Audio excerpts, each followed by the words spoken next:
Nesta aula da disciplina de regulação do espaço urbano, nós vamos examinar o que nós chamamos aqui de bases legais de ordenamento urbanístico no Brasil, com referência ao plano diretor. Diferente dos outros assuntos, a ideia aqui é trazer alguns elementos básicos para a questão da discussão sobre a regulação urbanística no Brasil, tomando como referência o trabalho do professor Flávio Vilaça, intitulado A Ilusão do Plano Diretor, que já foi disponibilizado anteriormente. Além dele, nós temos aqui uma série de referências bibliográficas que ajudaram a construir essa aula e que é composta tanto por publicações relacionadas à parte mais técnica, com relação, por exemplo, à densidade urbana, como também as referências legais, no caso aqui principalmente o Estatuto da Cidade e o Plano Diretor de Belém, revisado em 2008. Para o Estatuto da Cidade, nós estamos indicando a publicação feita pelo Instituto Polis, a partir de uma encomenda da Câmara dos Deputados, que se chama Guia para Implementação pelos Municípios e Cidadãos do Estatuto da Cidade. Eu acredito que seja a obra mais completa sobre os elementos que compõem a regulação urbanística, a regulação urbana e também o que veio da Constituição Federal de 1988. Inclui também dois capítulos dos juristas Eli Lopes Meireles e José Afonso da Silva, em que foram consultados na medida em que se faz uma leitura interessante sobre como é que a regulação urbanística, ou o direito urbanístico, que é um dos nossos pontos de partida, está presente tanto no que nós podemos chamar de direito municipal, como no direito público, de maneira mais geral. Além da leitura que eu já mencionei da publicação do professor Flávio Vilaça, que eu acredito seja muito importante, né, no debate que ele traz sobre a relação entre plano diretor e zoneamento. Além disso, eu trago aqui uma cópia, uma imagem do site da Prefeitura de Belém, em que, apesar de ter sido colocado na gestão anterior, a esta que inicia em 2021, traz alguns elementos interessantes sobre o processo de revisão do plano diretor, que ainda não foi completado. Inclusive, houve uma série de discussões dentro do Conselho de Desenvolvimento Urbano no ano passado sobre a precariedade e também a falta de uma condução mais efetiva pelo poder público municipal. Embora seja um tema pertinente, não é o caso aqui de nós discutirmos em profundidade esse processo de revisão. A nossa preocupação é muito mais examinar o que compõe, tanto em termos técnicos, como em relação às repercussões e às articulações necessárias para entender esse processo agora colocado em termos do zoneamento e do próprio plano diretor. Eu iniciaria trazendo novamente o exame de alguns aspectos legais do próprio direito urbanístico, principalmente para que a gente possa situar melhor onde está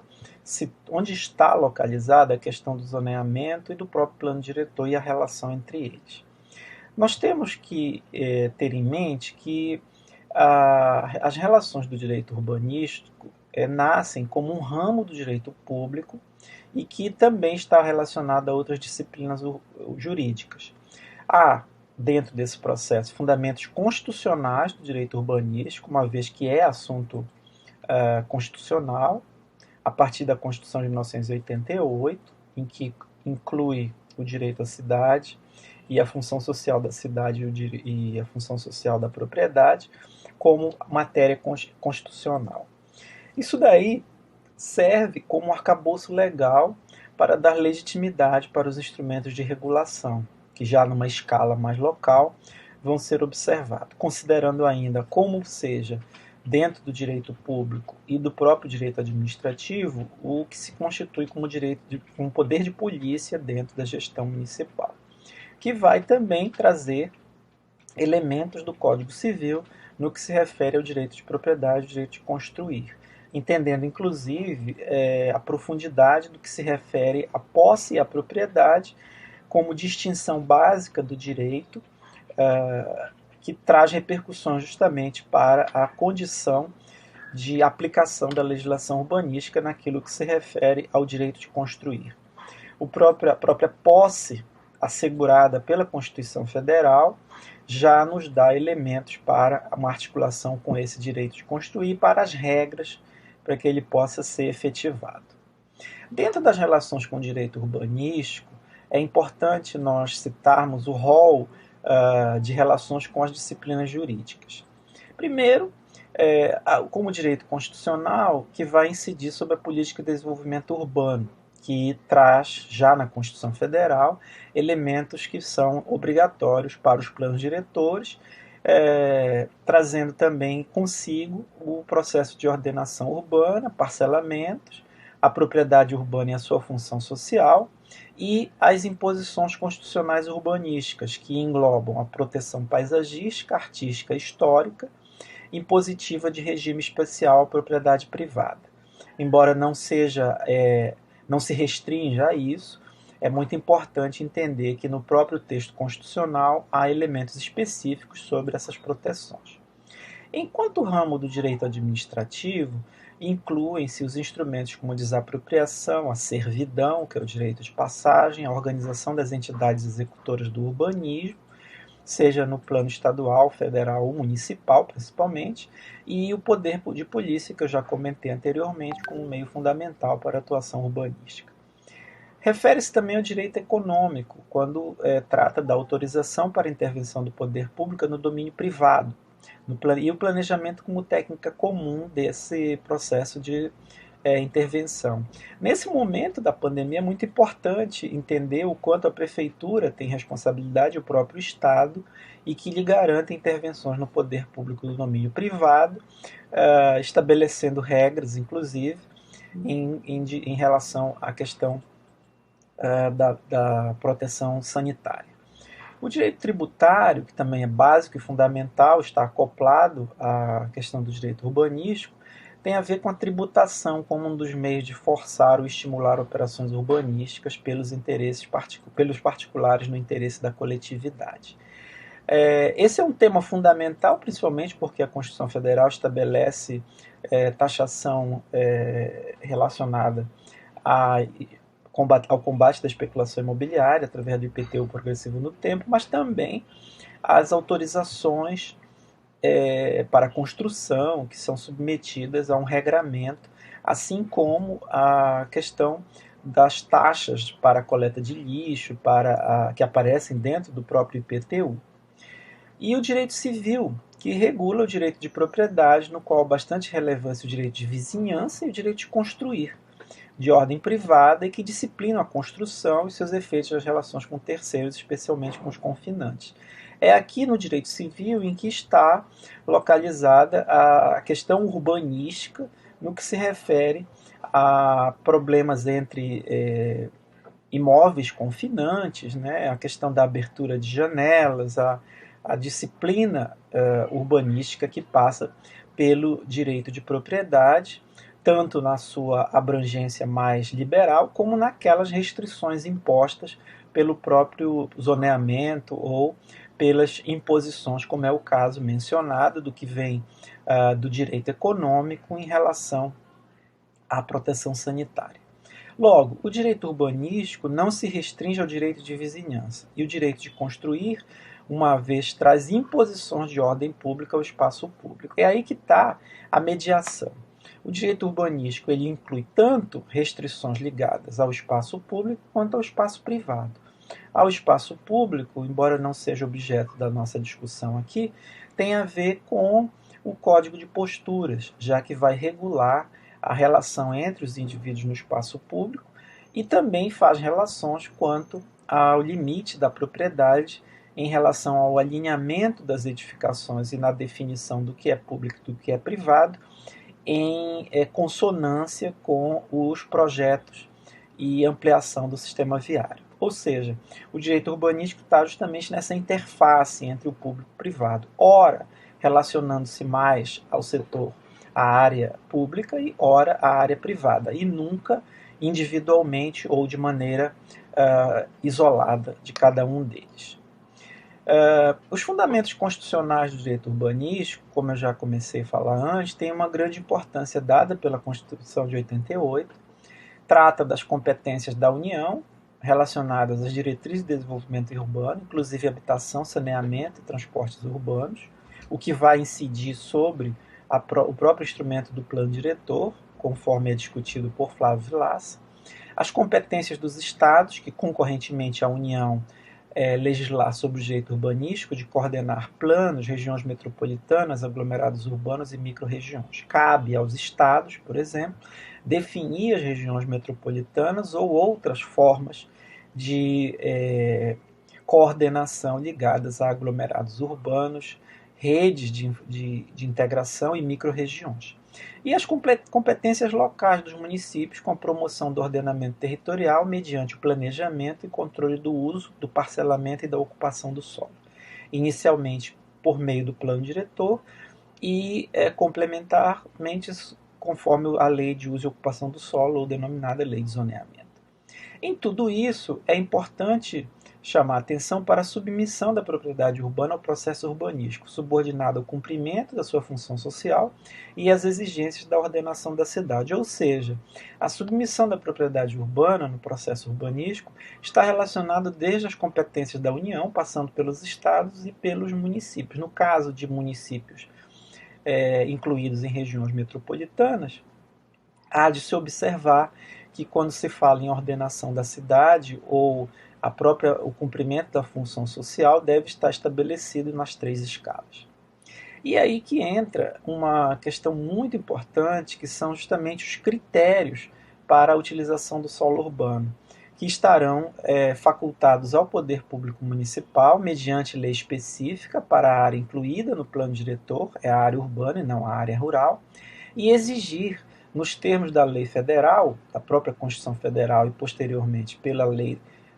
do Estatuto da Cidade, do proprietário do solo urbano não edificado, subutilizado ou não utilizado, que promova o seu adequado aproveitamento, sob pena sucessivamente do parcelamento ou edificação compulsórios, imposto progressivo sobre a propriedade predial e territorial urbana no tempo, ou a desapropriação com pagamento mediante títulos da dívida pública. Esses instrumentos, embora pareçam elementos de uma sucessão muito ligada à capacidade tributária ou à definição do que seriam alíquotas percentuais impostos a partir do instrumento básico, que é a cobrança do imposto territorial predial urbano, traz em si a culminância de uma série de discussões e de debates que vão justamente recomposicionar a questão do próprio zoneamento e do próprio limite para o direito de construir. A propriedade do terreno e o direito de construir é muito importante que se atente para uma posição mais tradicional,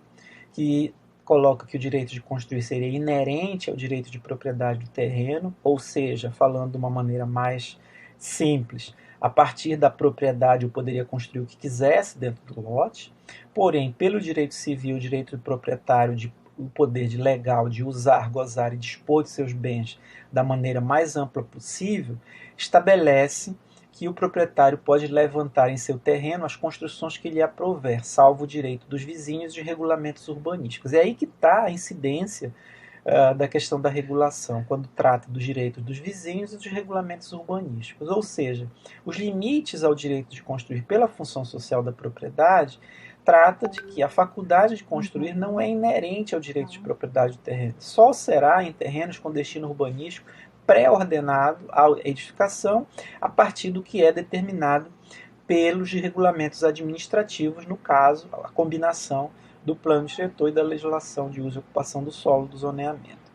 O interesse público, quando declara ser edificável a partir desses instrumentos, estabelece o direito de construir pelos planos urbanísticos com efeito constitutivo, não uma emanação do direito de propriedade, mas uma concessão do poder público, na medida em que há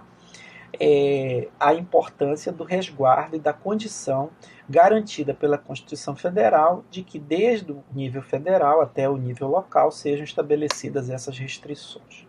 Ou seja, nós podemos tratar, talvez de uma maneira mais ampla e esquemática, quais seriam o que nós geralmente chamaríamos de plano urbanístico dentro de um sistema de planejamento urbanístico. Aqui tentando fazer uma organização por níveis governamentais. Teríamos, então, planos urbanísticos federais, estaduais ou municipais. Os federais são os nacionais que estabelecem diretrizes e objetivos gerais do desenvolvimento urbano e da rede urbana. A própria relação ou a própria indicação do Estatuto da Cidade já pode ser lido como um elemento fundamental do estabelecimento dessas diretrizes. Os planos macro-regionais, sob a responsabilidade das superintendências de desenvolvimento das regiões geoeconômicas do país, também podem estar incluídos aqui. É o caso da ação da Sudam, aqui do norte, da Sudenha no nordeste, da Sudesul, no sul do Brasil. Ou planos setoriais ligados à ordenação territorial especial, como planos de viação do sistema viário, planos de defesa do meio ambiente, ou seja, assuntos que são de abrangência federal. Os planos estaduais também são planos gerais de ordenação do território estadual, respeitadas as diretrizes federais, e que dizem respeito a uma possível regionalização do Estado em função do estabelecimento de regras para o desenvolvimento econômico, acopladas aos planos plurianuais, aos orçamentos-programa, e que estabeleçam nexos entre as diretrizes federais e aquilo que está na alçada dos municípios. Também no nível estadual nós temos planos setoriais ligados ao meio ambiente, novamente ao plano de viação estadual, também respeitadas as diretrizes e princípios do Plano Nacional de Viação. Isso é muito importante, principalmente num estado como o Pará, em que a questão das rodovias estaduais, complementarmente estradas vicinais e as suas articulações com as rodovias federais, estabelecem uma malha e que, em conjunto com a rede hídrica e a construção de portos, estabelece um parâmetro muito importante para o planejamento de possíveis relações entre mais de um município e também da regulação urbanística interna a eles. E no plano municipal, que talvez seja aquele que mais nos interessa, nós estaremos falando em planos micro-regionais, com valor de planos de coordenação no âmbito de cada região administrativa estadual, embora haja uma concorrência desses processos, principalmente nas regiões metropolitanas. É importante que tanto o município se situe dentro do plano metropolitano, como o plano metropolitano reconheça as diretrizes específicas dos planos diretores, que já estão listados aqui, que seriam planos urbanísticos mais gerais dentro do território do município, e parciais, no caso, zoneamento, alinhamento, melhoramentos urbanos e outras técnicas. E os planos especiais de distritos industriais, de renovação urbana, ou seja, planos definidos dentro do território do município. Muitos deles não têm a mesma força de lei do próprio plano diretor e da lei de zoneamento, mas que podem trazer elementos interessantes para a regulação específica de alguns casos desses. Vou trabalhar mais um pouquinho sobre a ordenação jurídica do sistema viário, examinando que é fundamental aqui estabelecer a função urbana de circular, com direito à circulação, função do poder público do sistema viário, meio para o direito de ir e vir. O alinhamento, com uma alteração de vias urbanas através da divisa do domínio público-privado dos lotes, e que serve como meio de delimitação e deslinde entre propriedade privada e os logradouros públicos. Daí a importância de que o município estabeleça um plano viário de alinhamento que subsidie as dificuldades existentes entre a definição da propriedade privada e os logradouros públicos. Serve de instrumento também para provocar uma transformação no traçado de vias com o estabelecimento de um plano de alinhamento, além do ato individual de alinhamento através da certificação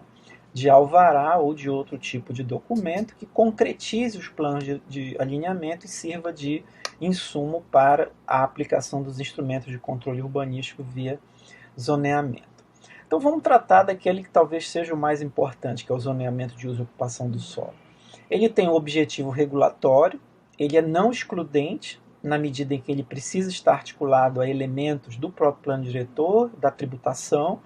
e dos planos de outras escalas governamentais. Ele pode ser traduzido como um conjunto de normas que configura o direito de propriedade e o direito de construir, conformando ao princípio da função social. Essa definição ela é nova, ela é estabelecida a partir do que vem do Estatuto da Cidade, da revisão do Código Civil. Mas ele também estabelece um regime jurídico dentro desse zoneamento. Ele é uma lei municipal e tem jurisprudência para a individualização de áreas zoneadas, que pode ser feita inclusive por decreto. A execução das normas do zoneamento trazem o que nós já tratamos, inclusive quando falamos do panorama mundial, dos aspectos discricionários na aplicação da regulação urbana. É por isso que já tratamos na aula anterior sobre a relevância de outros sistemas jurídicos de regulação urbanística, em que não há a mesma força por lei, mas que trazem em si uma discussão bastante interessante e norteadora para nós sobre o que seriam os limites desses aspectos discricionários. Além disso, é importante ressaltar que dentro desse zoneamento, o ponto de chegada seria a partir das proposições feitas pelo setor privado, por meio de projetos arquitetônicos, projetos de parcelamento, projetos inclusive de regularização fundiária, subsidiando esse parcelamento, instrumentos como alvará de uso, licença de obras, licença de construção e os instrumentos repressivos através do sistema de correção por multas. Todo esse aparato instrumental, ele é objeto justamente desses aspectos discricionários da regulação urbana. Em termos mais objetivos, de respeito ao modo de ocupação do solo, visa o equilíbrio da densidade urbana, tanto populacional quanto das edificações, que eu acredito seja o ponto de partida fundamental para entender os demais parâmetros. A densidade urbana é essa intensificação de ocupação dada ao solo, nos vários tipos de uso que terão lugar lá. Torna-se um referencial importante para se avaliar tecnicamente e financeiramente a distribuição e consumo de terra urbana, infraestrutura e serviços públicos em uma área residencial. O estabelecimento, primeiro, de um diagnóstico, de uma leitura da densidade urbana é fundamental como um ponto de partida para as proposições de crescimento, de restrição, de continuidade, de permanência através do congelamento de determinadas densidades dentro da cidade. E a partir daí, o estabelecimento de dois dos mais importantes índices urbanísticos, que são a taxa de ocupação e o coeficiente de aproveitamento.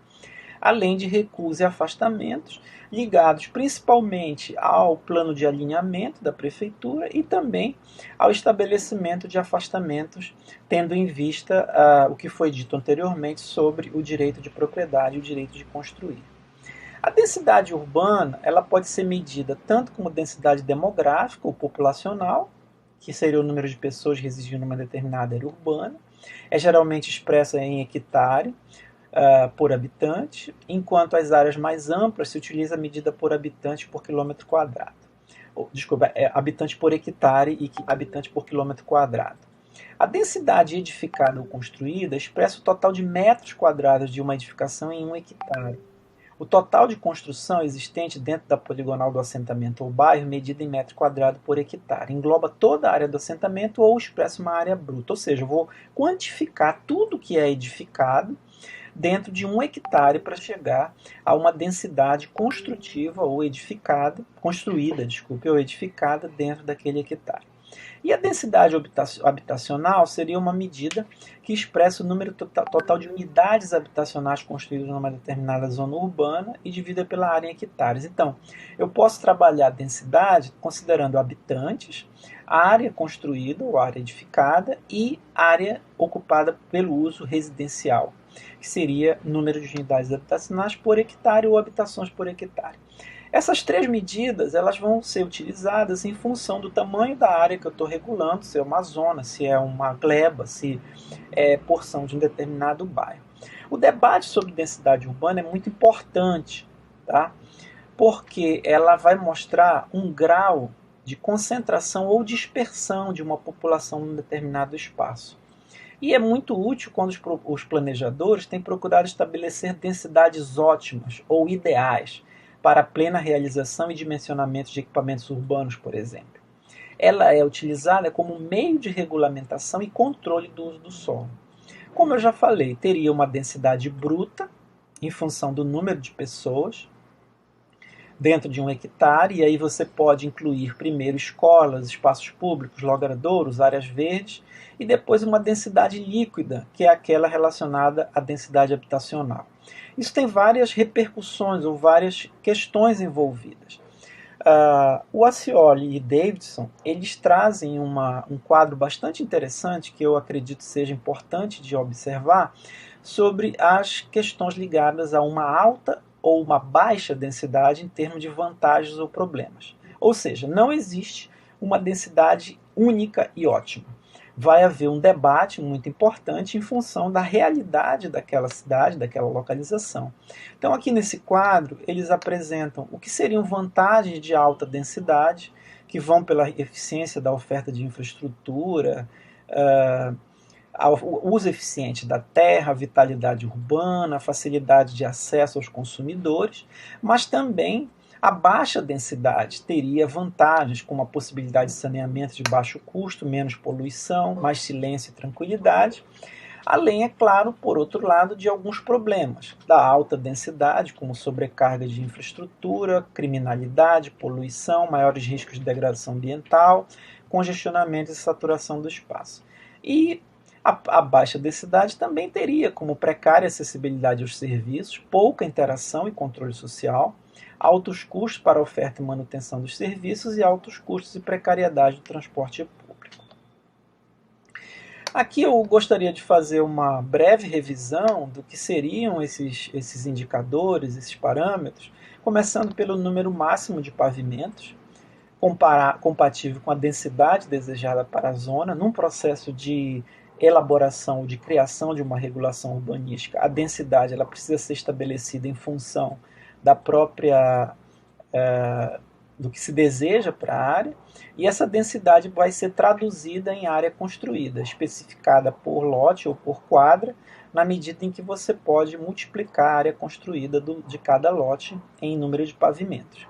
Além disso, uma configuração mais específica seria aquela dada pelo índice de aproveitamento máximo, que é igual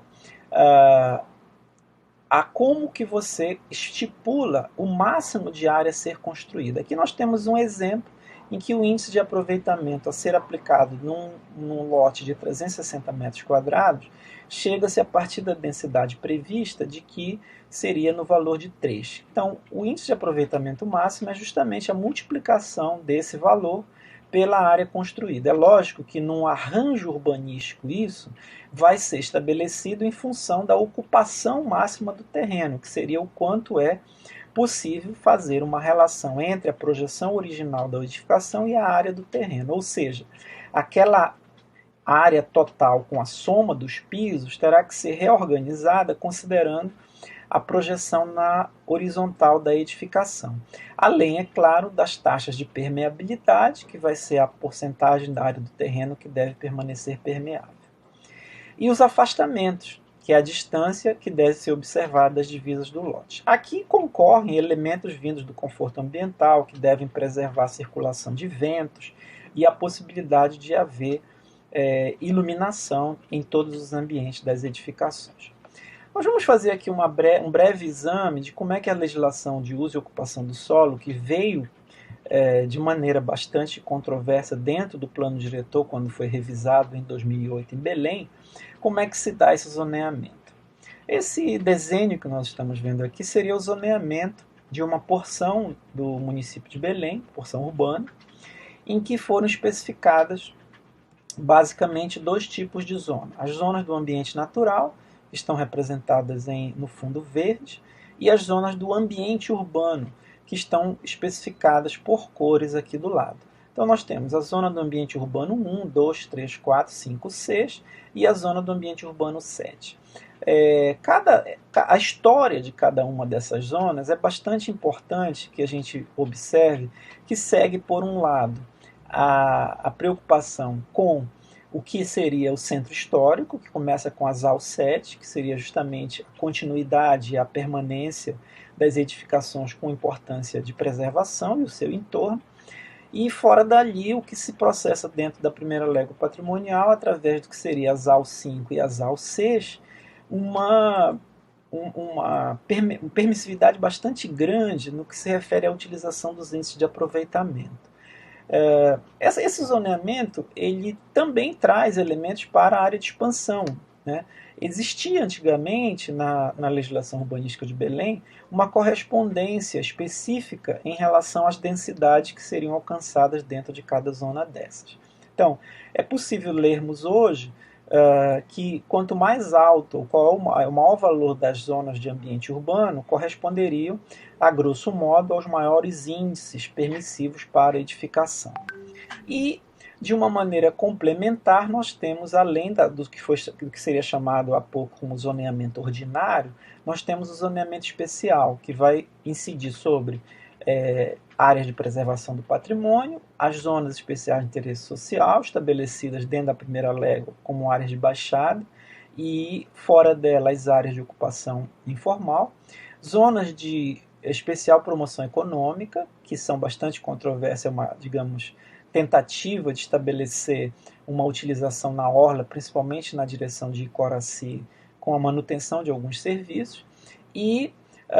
uma outra utilização para a orla, que também já foi bastante discutida e controversa, que aparece em vermelho, que seria uma intensificação para usos não tão compatíveis no que se refere à preservação de áreas com abertura para os rios. Esse quadro aqui mostra justamente o mecanismo de aplicação do zoneamento. Na primeira coluna, nós temos os usos aos quais serão aplicados, dependendo do projeto, quais são os índices, né, em relação à habitação unifamiliar, habitação multifamiliar, aos usos de comércio varejista, atacadista e depósito, e os serviços que são classificados em 3 tipos. Seriam serviços classificados como porte, pelo porte e pela destinação, saúde, assistência, educação, enfim, e a indústria, tá? E a prestação de serviços também. E na primeira linha superior nós temos o zoneamento que foi visto há pouco no desenho do mapa. Nós temos as zonas dos ambientes urbanos,